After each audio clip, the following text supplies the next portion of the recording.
Right, I'm back on the river at Harold.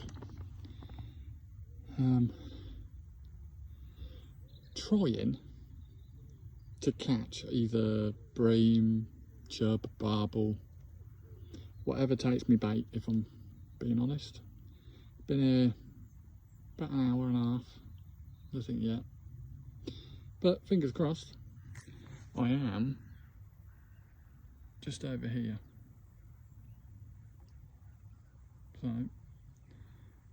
I've got a lob worm on the end. See how we go. But it's beautiful here, so quiet. Get your head in the right place. Perfect. Well, a little £1/2 perch. I'll get him rested, get him back in the water.